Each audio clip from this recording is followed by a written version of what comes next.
Jared Lawson was a man who had it all: a successful career, a booming retail business, and a reputation as a sharp, confident CEO.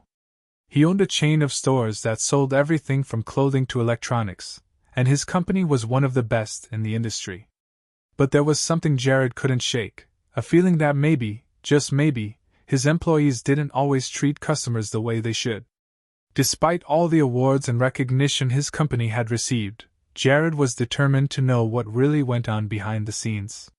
One morning, Jared decided he would go undercover. He wanted to see firsthand how his stores were running, what his employees were really like, and whether or not customers were getting the treatment they deserved. Jared wasn't new to business, but this was different. This time, he wouldn't be the CEO in a sharp suit with a voice that commanded respect. He would be just another customer, blending in with the crowd. To do this, Jared needed to change his look completely. He couldn't let anyone recognize him, not even his own staff.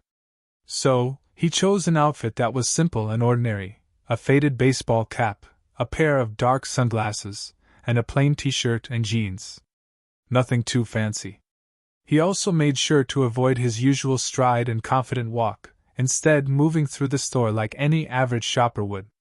As Jared entered the store, the bright lights and familiar layout filled him with a mix of excitement and nervousness.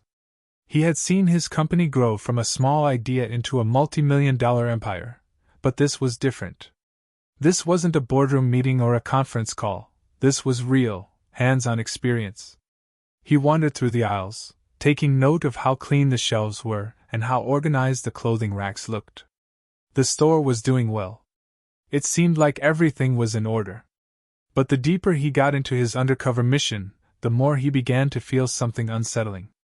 Despite the bright signs advertising customer service, Jared noticed that the employees were mostly focused on the task at hand: stacking products, running registers, and managing their own work.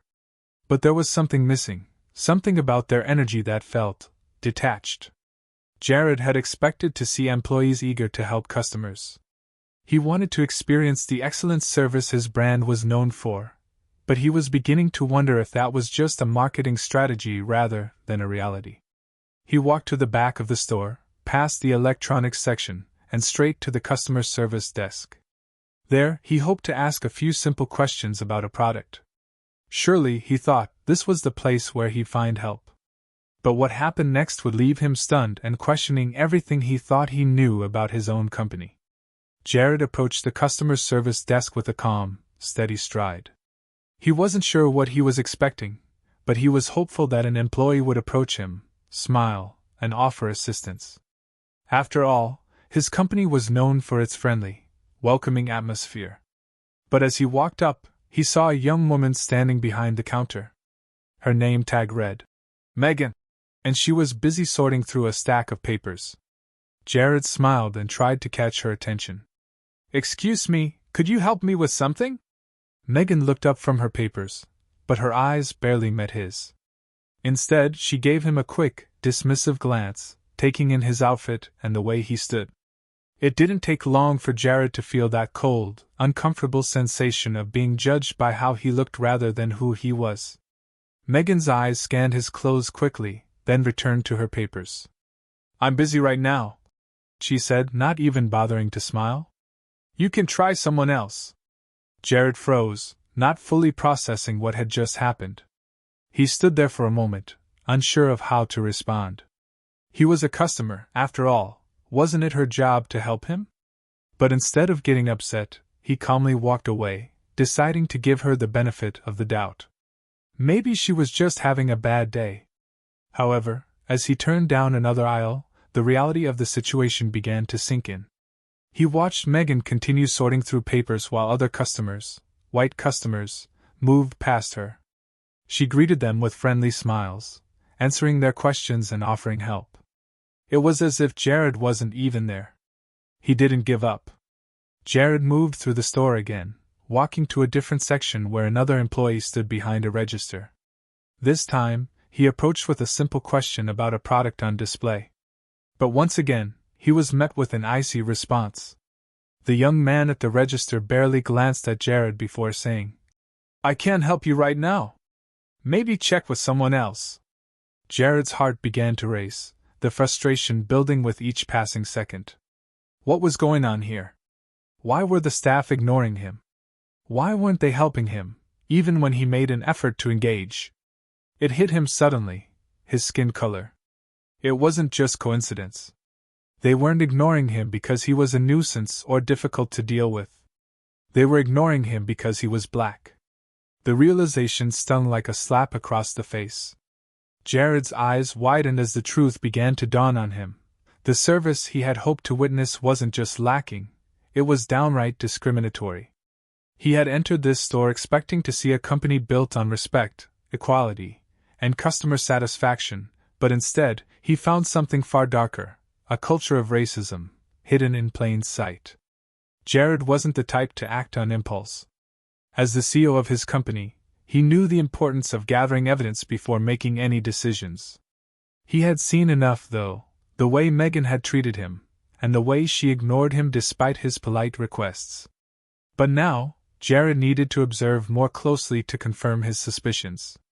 He wasn't about to jump to conclusions without understanding the full picture. He decided to linger in the store a little longer, keeping a low profile as he watched how the staff interacted with other customers. As he moved through the aisles, he kept his sunglasses on and his head down. His casual walk helped him blend in, but inside, his heart was racing. The more time he spent in the store, the more he became convinced that something wasn't right. Jared kept an eye on Megan, watching her from a distance. She hadn't noticed him again, but he saw everything. She was no longer preoccupied with her papers. Instead, she was smiling and chatting with a white couple who had just walked up to the counter. Megan greeted them warmly, offering to show them the newest products, and even going as far as to help them pick out items. Jared noticed that she was being especially attentive, carrying one of the woman's shopping bags with a big smile on her face. The contrast couldn't have been more obvious. Jared's blood started to boil as he stood there, unnoticed, observing the scene. Megan had ignored him, a paying customer, but here she was, practically bending over backward to serve the white customers. She was friendly, engaged, and even seemed excited to help them, something she hadn't shown Jared. He decided to test the situation further. As Megan finished assisting the couple, Jared quietly walked up to her counter again, but this time, he waited until she was done with another task. A white man came in, and Megan instantly greeted him with enthusiasm. Jared stepped forward, casually trying to get her attention by clearing his throat. Megan didn't even look up. She continued speaking to the man, offering him advice on the store's latest deals. Jared stood there, stunned, watching her completely ignore him once more. The man, unaware of Jared's presence, was getting all the help and attention he needed. Jared's hands clenched into fists, but he remained calm. He wasn't about to make a scene, not yet. This wasn't just a misunderstanding or bad timing. It was clear now, Megan was treating people differently based on their race, and the evidence was right in front of him. Determined to get to the bottom of this, Jared continued to observe. He moved quietly through the store, keeping an eye on all the employees. He wanted to see if it was just Megan, or if this was a problem across the board. He saw other employees, both young and old, assisting only white customers with enthusiasm, while African American and other non-white customers were either ignored or brushed off. Jared was disgusted, but a part of him knew this was necessary. The store was a reflection of the company as a whole. And this behavior wasn't just happening at the customer service desk, it was happening everywhere. He had gathered the evidence, and now it was time to confront the truth. Jared had seen enough. His anger simmered beneath the surface, but he kept his emotions in check. He knew that if he was going to confront Megan, it had to be at the right moment. He couldn't lose his cool. He had worked hard to build this company, and now, it was time to hold people accountable for their actions. He waited until Megan had finished helping the white couple and had returned to the counter. Jared knew this was the perfect time. The store was quieter now, and no one else was paying attention. He approached the counter slowly, feeling his heartbeat quicken. With one swift motion, he took off his sunglasses and let them fall into the pocket of his jacket. For the first time that day, Megan looked up, and her eyes widened in shock. The realization hit her like a ton of bricks.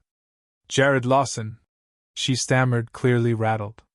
You're the CEO?" Jared nodded, his voice calm but firm. "Yes, I am. And I've seen everything. I've watched you ignore me and treat other customers who happen to be white, differently." Megan's face turned pale. She opened her mouth to say something but seemed to lose her words. She looked around nervously, realizing that Jared was no ordinary shopper. He wasn't just another customer. He was the person responsible for the store's entire operation. Jared didn't raise his voice. He didn't need to. His presence alone made Megan uncomfortable. "Why did you treat me that way?" he asked, his tone steady. "Why did you ignore me and not offer me the same service you gave to others? I'm a customer too, aren't I?" Megan's eyes darted around the store, but Jared's steady gaze kept her locked in place. She was clearly uncomfortable, and for a moment, it seemed like she might try to deny it all. But there was no escaping the truth now. I didn't mean to. Megan trailed off, her words failing her. "I'm sorry," she finally whispered, her face flushed with guilt. "I don't know why I did that. I didn't think you'd be important. I'm sorry." Jared's anger was now replaced by a mix of disappointment and disbelief. It wasn't just that Megan had been rude, it was the fact that her behavior was rooted in something far more troubling. It wasn't a mistake or an accident. It was a reflection of the deeper biases that had no place in the company. "You need to understand that this behavior has consequences," Jared said, his voice calm but unwavering. "Not just for you, but for the company. I trust you will reflect on what you've done and the impact it has. This isn't just about me, it's about respect for all customers, no matter who they are." Megan's face was a mixture of guilt and shame. She didn't know how to respond, and the words stuck in her throat. Jared took one last look at her before turning away. He wasn't finished, though. This was just the beginning of a much larger conversation, one that would ripple through the company and force everyone to confront the harsh realities of racism that had been hiding in plain sight. As soon as word spread through the store that the customer Megan had ignored was none other than Jared Lawson, the CEO, the atmosphere shifted dramatically. Employees who had been casually working, chatting, and helping customers suddenly froze. The news hit them like a thunderclap.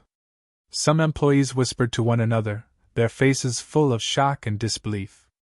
Others stood motionless, staring at Jared, unsure of what to do next. Jared felt a wave of frustration wash over him. He had seen the way Megan reacted when she realized who he was, but now it was clear, their behavior wasn't isolated. The more Jared observed, the more he understood that the issue wasn't just a few employees who made bad choices. It was a deeper, systemic problem within the company culture. Jared walked through the aisles, speaking with other employees. One by one, he asked them how they treated customers and whether they felt there were any issues with the way people of different races were treated in the store. The responses were filled with hesitation and guilt, but there was a clear pattern. Some employees admitted to seeing similar behavior, where customers of color were often ignored or treated with less enthusiasm than white customers. Others were uncomfortable admitting anything at all, but their unease spoke volumes. As Jared processed the responses, he felt a deep sense of betrayal.